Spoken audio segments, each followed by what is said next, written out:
to the very first episode of this channel. I'm Jonah, the Wandering Mom Hassle. So, hello 2026. Ready na ba kayo? Okay. So, kidding aside, I know for 2025, actually for the last few years, nagbo-boom ang gig economy. Maraming gusto maging VA, maging freelancer. And yes, there are pros and cons. Even sa pagtatay ng negosyo, pagbubuo ng negosyo, yes, there are pros and cons. But in this video, we'll talk about ano nga ba yung mga kailangan yung tandaan at paghandaan kung gusto nyo i-pursue yung ganong path na gusto nyo magnegosyo na lang, gusto nyo maging VA or maging freelancer. Kasi amin natin guys, masarap yung may trabaho, yes. Pero yung iba kasi, they prefer na yung magkaroon ng sariling facing yung buhay nila. Especially if mas priority nila yung family. And just like me as a mom, and spent my almost, or should I say 20 years sa corporate world before I started na maging full-time freelancer and at the same time as a business owner along with my better half.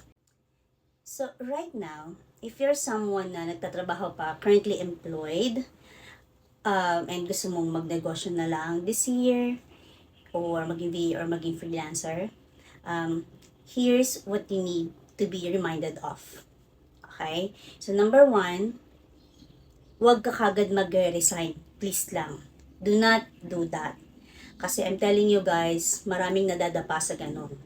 Na nag-resign sila sa work nila and then they're not, really financially able para i-sustain yung ilang buwan na tatakbuhin para ma-build nila yung path nila either sa pagiging VA freelancer or business owner or entrepreneur. Kasi hindi ganun kadali.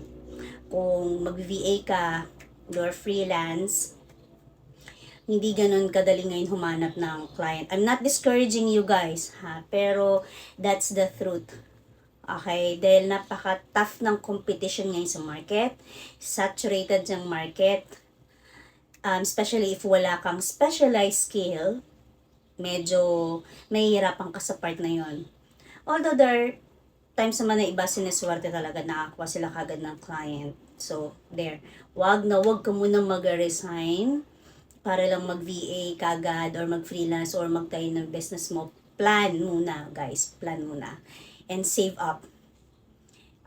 Have a timeline kung kailan tingin nyo ready na kayo at yung time na i-spend nyo para mabuo nyo yung bagong journey nyo is ma-check nyo kung financially able kayo. Kasi there are some na bumabalik sa pagiging empleyado ulit. I'm not saying na masama maging empleyado. No, it's not. Actually, that's what I'm telling with my eldest son na pagka nakagraduate siya ng college is try niyang magtrabaho sa labas para at least alam niya yung experience. Because, yun yung sinasabi namin lagi, experience is the best teacher. Okay? So, plan muna guys. Huwag kang padalos-dalos, please lang. Second is that, if you're wanting to be a VA or a freelancer, make sure na alam mo yung gusto mong career na gagawin. Either social media manager, digital marketer, or something else. Okay? Mahirap kasi na hindi mo alam kung ano yung gusto mo. Mahirap din kasi na bigla ka nalang maghahanap ng kahit anong trabaho, magkatrabaho ka lang. Mahirap yun. Kasi at the end of the day, mamumroblema ka. Kasi mamaya hindi mo forte yung pinasukan mo. Tapos yung iba ginagawa, fake it till you make it. Yun yung magiging, alam mo yun, yun yung magiging problema mo na paano to. Diba? So do not do that.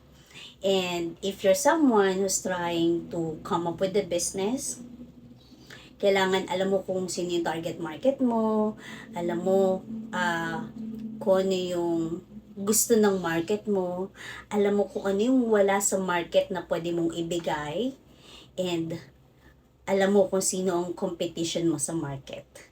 Okay? That's number one if you're trying to come up with a business, because if you don't know who your competition are, well, you're shooting blanks in the dark. Okay? And you wouldn't want that kasi, alam mo yun, yung business mo yung maapektuhan. And lastly, if you're, someone na, yun nga, gusto mo maging VA, freelancer, okay? If you're starting up, and kagaya na naman siya kuha na unang-una, mag-save up ka, mag-invest ka ng gamit mo. Pero, not to the point na uubusin mo yung savings mo para lang sa pagkakaroon ng napaka-aesthetic na setup, na work setup. No, do not do that. Kasi ang dami ko nakikita sa ibang groups, bumibili ng ang mamahal na setup, iba nagma-MacBook or iMac, and then they spend thousands of pesos for such. I'm not saying na masama yun, no, but unless you're capable in terms of financial, yes, do that. Pero if you think hindi, and then you're not sure if makakalan ka kagad ng client, do not do that. Hindi naman din kasi basehan yung pagkakaroon na aesthetic na workstation para magka-client. No. It's always the skills that would get you a client, not your aesthetic workshop or workstation. I'm not against that, guys. Okay? So, that's fine. As long as carry ng bulsa mo, go. Pero, if you're on a tight budget, as long as may mga gamit kang maayos, pasok sa requirement ng trabahong papasukan mo, ng client mo, then go for it. Okay? And, if you're someone naman na trying to come up with a business, well, actually, minsan, alam mo yun, hindi mo kailangan kagad ubusin yung pera mo para ipuhunan sa negosyo. Because, based on experience, nung kami nagsimula nung business namin ng husband ko, we started like for less than 10,000 pesos as puhunan. And then, doon na yung nag-umpisa. Wala kami malaking investment, as in like, most of the things that we had na nag-umpisa kami is DIY. Mabuti na lang is, magaling mag-DIY yung husband ko. Alam mo yun, si Mr. Handyman ko siya. And then, hanggang sa, ayun, so far ngayon, nakapagpaikot. As in, guys, wala kaming investor, wala kaming kahit ano. Although, yes, I am looking for an investor, pero, yun nga, nagpapaikot lang din kami ng puhunan. Okay, discuss natin sa susunod bakit ako nag-freelance pero may business pa rin kami. That's in the video. So, yun nga. Kung wala kang masyadong malaking puhunan, mag-start ka muna sa maliit. Kasi, everything else always starts, small. Hindi naman kagad na, unless marami kang pera, then go, why not, diba? Pero, if you're wanting to, like, mag-umpisa na, pero ito lang yung kaya mo, then go. Huwag mo ipilit pag hindi kaya. Kasi the more na ipipilit mo at hindi mo kaya, mas mahirapan ka. Yun lang yun.